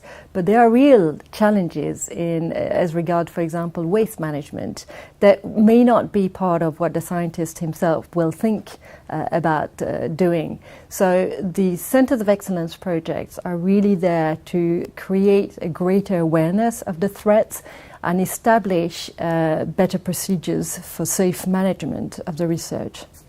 Well, as has been said before by my colleagues, this is a fairly new initiative which we started in 2009. Very ambitious, 8 regions, for the moment 45 partner countries. And we have been slowly building up this new initiative. The idea is that it is voluntary. And that took time in order to get the parties engaged in this work. But now that the infrastructure is in place, the structure is in place, we decided now to bring all the key players in this initiative from all over the world to Brussels to further explain and develop the initiative, which is a quite ambitious program.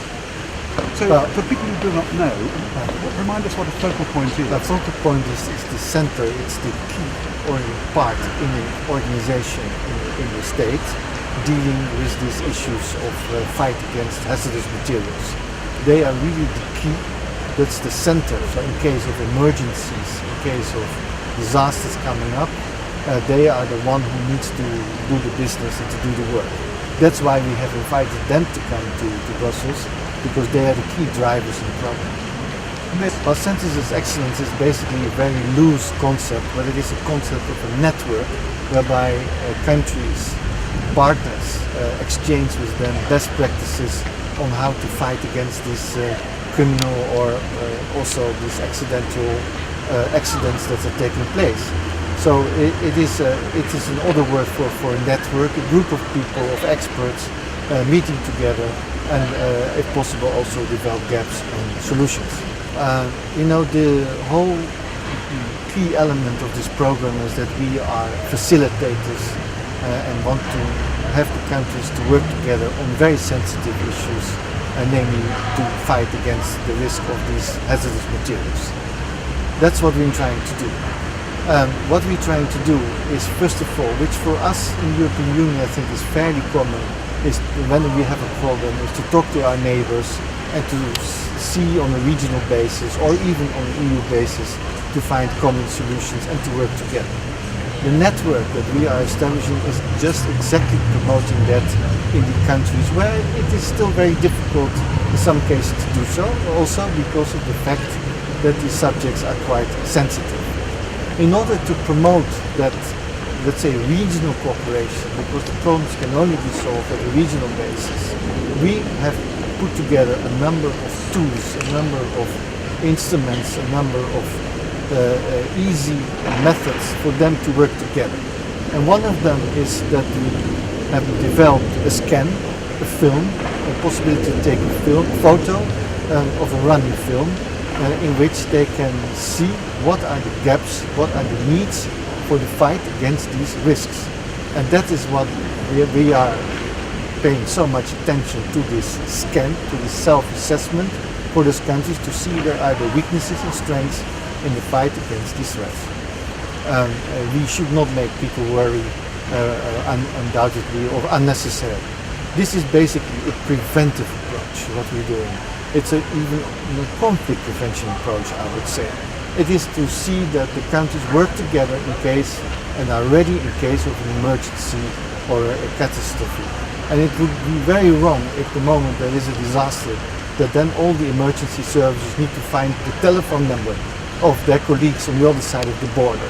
I mean, we talk about these very practical steps and also that they had exercises and training before in case of emergency.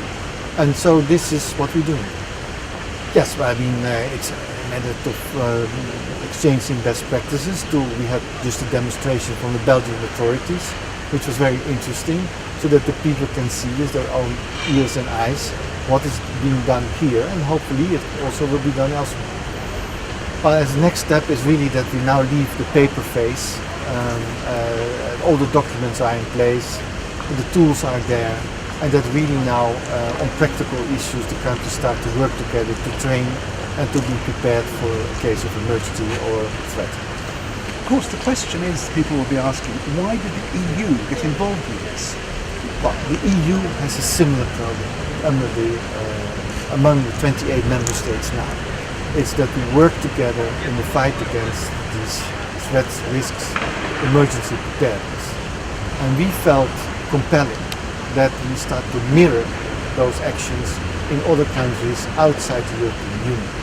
At the same time, it's clear that the United Nations, other international organizations ask the EU to take initiative in this field. And that is done, and that's why we're doing it. For us, it's a fairly new way of working, both inside the EU, both outside the EU. And it's a process of trial and error on both sides. So there's still a long way to go. But I think the fact that we are now also entering, as EU, the security issues, the safety issues in these areas, it's a breakthrough, and is something which will further strengthen our role as a security player worldwide. Well, the ambition of this initiative is precisely to make sure that all the informations are gathered and shared in a sort of a cooperative, voluntary move to prevent risks which could indeed be a threat for populations. This is a massive effort to prevent those risks. We've been on the field for over a year now, and I can say that the initiative has truly taken off and is now moving faster and faster into the right direction.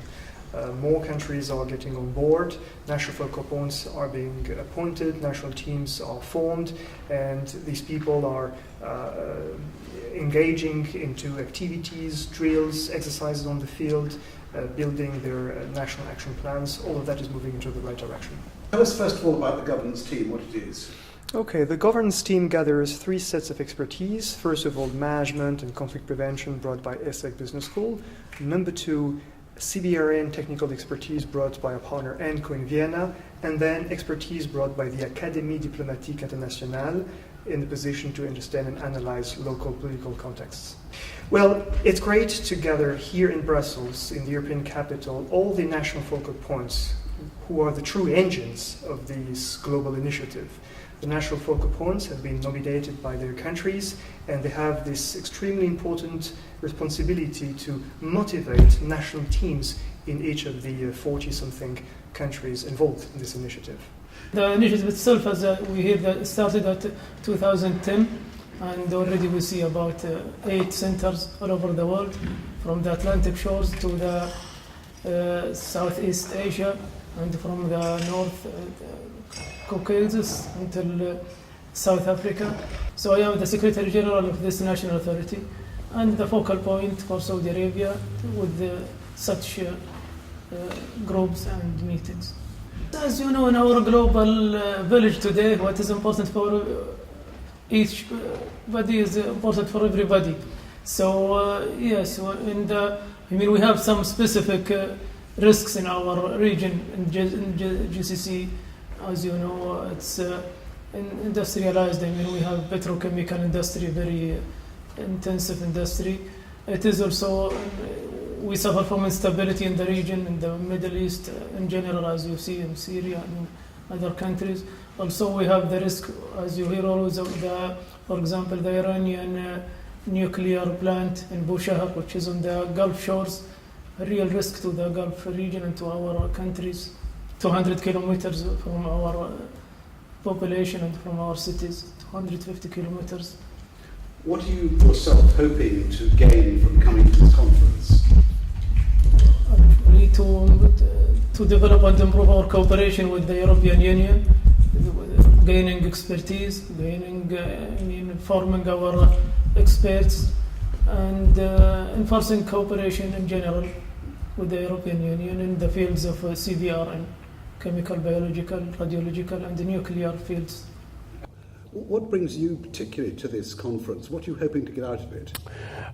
First of all, of course, sharing of the knowledge and sharing of the experience which we have gained during this period of the project implementation, and of course, just sharing views, ideas, where each country of the region stands, maybe not only the region, but also throughout the world, where the initiative has been already implemented. Well, the Philippines, we don't discount the happening of accidents, even sometimes disasters, and the possibility that it might involve some chemical materials, hazardous chemicals, is there. So CBRN is very much important. Because tragically, one thinks recently of both the earthquake and the flooding in the Philippines, which is obviously a concern for you. Exactly. Flooding and earthquakes, and the possibility of these establishments that are holding, say, chemicals that when affected by floods or earthquakes pose danger to the general public. Then on that line, CBRN is very much important. This year, in 2008, we built up first from the countries in the region national CBRN team. It was composed, and now we have CBRN national team. It was composed by different state bodies. We have 27 senior officers from 13 different state bodies, ministries, state agencies, etc. The reason for that is all states in the world have some state bodies who deal with C, chemical, B, biological, RN materials, and nobody have one team on the one place who will deal with all that materials from the one place. And this is the reason for that CBRN national team. Reason for that is we must improve our cooperation in the country, in the first step. And after that, we must improve our regional cooperation, and after that, our general cooperation or cooperation on the world level. We have connection with our neighbors, especially because a lot of Balkan countries are involved in this project, in this initiative. Macedonia, for example, Montenegro, Bosnia and Herzegovina, Croatia, Albania, and countries from South Caucasus, Moldova and Ukraine. And we talk to each other, and we deal with some project proposals before we send to the European Commission and work together. This conference will help us to find the best way to find our gaps. All countries have some gaps, maybe little, maybe the bigger, but we must find the gaps and find a way to improve our capability and improve our cooperation and coordination, of course, on the internal and external level. And the final result will be network of safety in the world, I think. It would be good to mention at this moment in time that before we had this meeting where we were discussing about forming the national team, Kenya had been a subject of several terrorist attacks. Most of these attacks did not involve CBRN materials. But now we had that feeling that if those attacks, they were attacks which involved chemical agents or biological agents, possibly the severity of those attacks would have been terrible and the casualties would have been more. And that prepared us that if this is the case, then why can't we start preparing ourselves early enough and put in place a team and look at what risks do we have and how can we go ahead and prevent such risks. Because as you say, now we know about what happened at Westgate Centre. Again, that, as far as I know, was not CBRN, but it focuses the mind, I assume. And you are very correct about it. Even the issue of Westgate, when it did happen, those in the CBRN movement, and mostly those who are in the national team, they sat and we had a meeting where we were looking at what could have been the the consequences were the terrorists using chemical agents or biological agents for that matter. And we felt now that there is even more need in addressing issues, possibly putting up preventive mechanisms where such materials should be guarded, should be controlled, and we should even be securing our borders in a way that possibly trafficking of such materials can be curtailed. And the team is composed of very key institutions in the country. We have the institutions, for example, of the Anti-Terrorist Police Unit, which is a member of the CBRN team. We also have the Department of Defense, which is also in the CBRN national team, and many other ministries, Foreign Affairs, Ministry of Finance, Ministry of Agriculture, Ministry of Health, Ministry of Mining. All these ministries came together because we realized that if we can develop a multi-sectoral approach where all these materials were being handled, where these materials are being used for the purposes of work within those ministries or those departments, then we can put ourselves in a very good position where we can come up with measures. And when you are tackling a problem of the magnitude of CBRN, at national level, it's a good thing, but you will always need the regional players. Because if one country is having problems or issues dealing with CBRN materials, then the other countries which are within surrounding areas, they are also in danger of having these materials finding their way into those countries. The European Union has been playing a very good role because when they came up with this initiative, which is the CBRN Risk Mitigation Center of Excellence initiative, it was like God sent to the countries of the region. It came with this initiative, a platform where all members of the region could sit together in the name of the regional secretariat, where we could now discuss issues which cut across the borders within the region emanating from the CBRN threat. And the European Union made it a lot more easier because the appointment of national focal points in all the countries within the region and then the hosting of the regional secretariat in Nairobi was the best place that we could have had for discussing issues which involve the whole region. And because Kenya happens to be the one which is hit hard, I would say, by the terrorist activities, and we don't know when a CBRN a threat emanating from the terrorists might come, it is only good that we have a regional network. This was provided in the name of the Regional Secretariat for the CBRN Risk Mitigation Center of Excellence. The European Union Centers of Excellence has brought a lot of reawakening in that now we have what we can call interagency collaboration.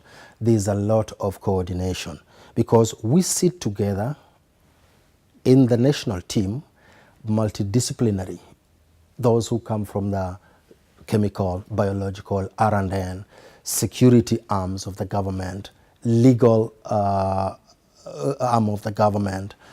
We all sit together to tackle issues emanating from this CBRN threat. And when we talk about CBRN threat, it might be talking about threats emanating from terrorists, but there are also some other threats which might not necessarily come from the terrorists. This could come from possibly institutions, private industry, which are using CBRN materials, and when it comes to disposing these materials, they are possibly disposing them in a manner that can affect the population. The most risks cases, I think, chemical, because now there are many mining projects and somehow to extract the natural resources from our country. So at that time, environmental impact is too large.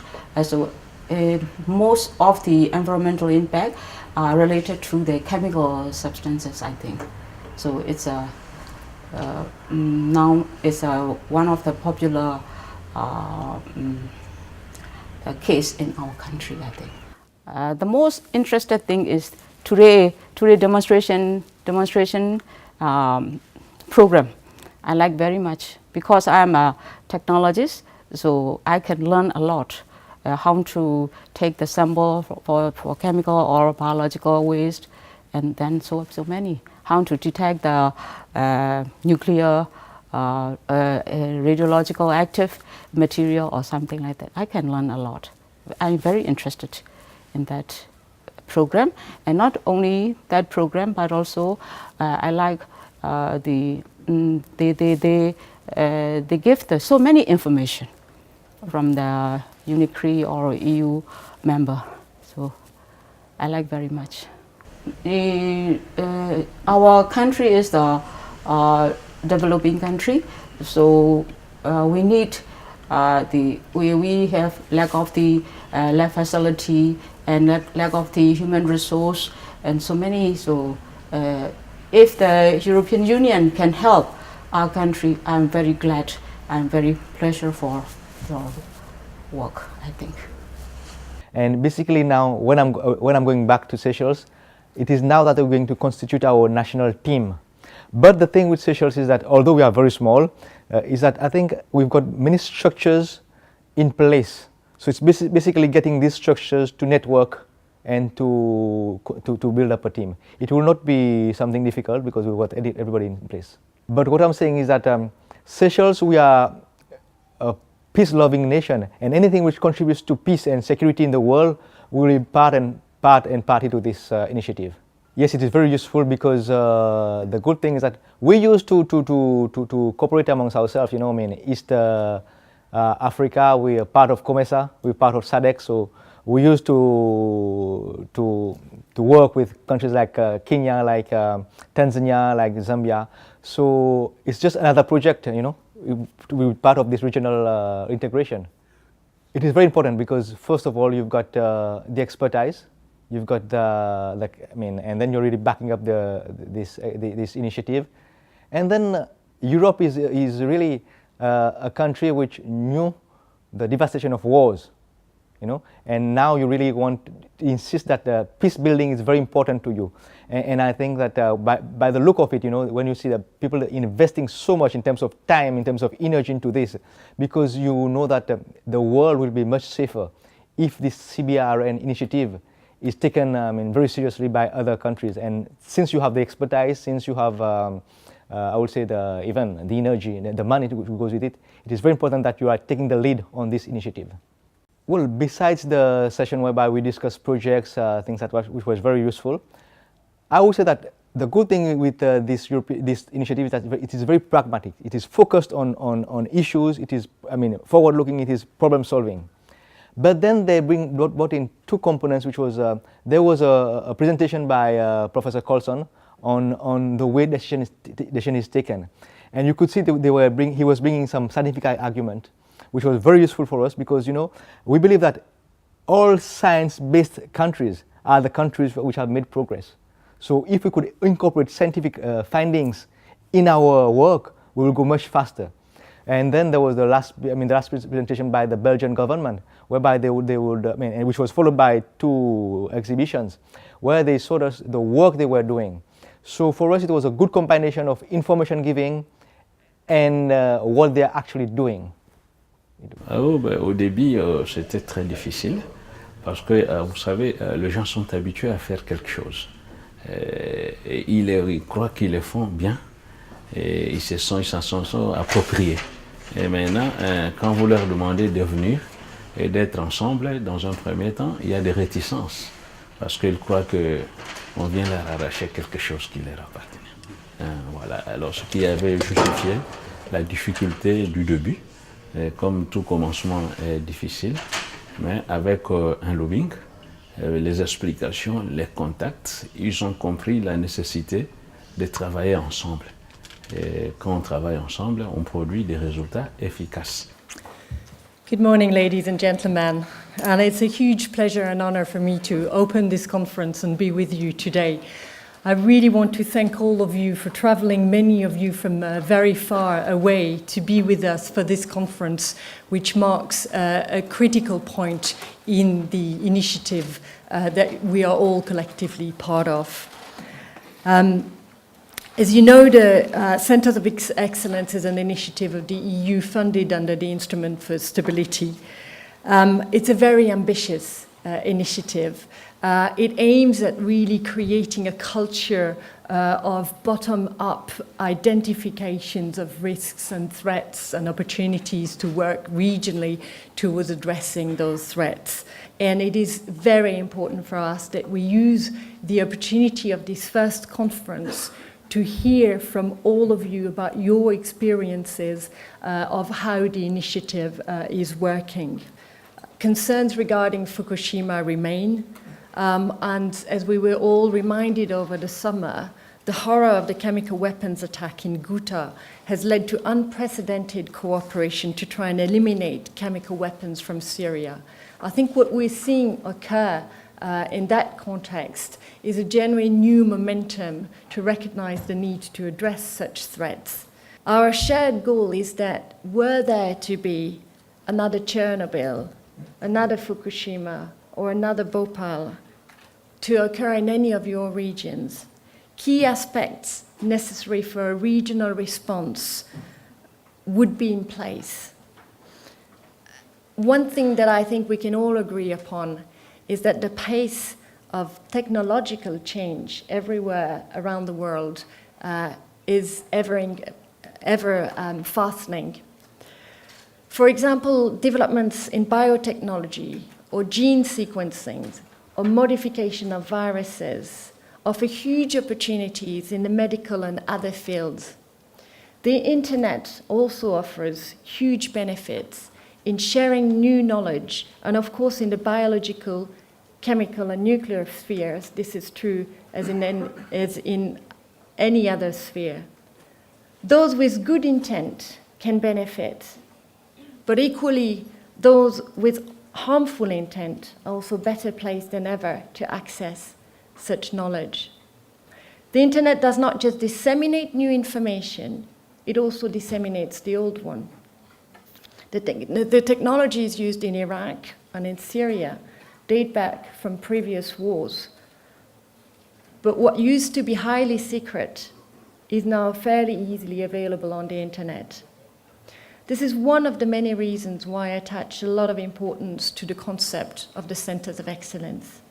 As national focal points, you will be well placed to know your national industries, your national research programs, your health systems, your crisis response mechanism, your research priorities, your energy needs.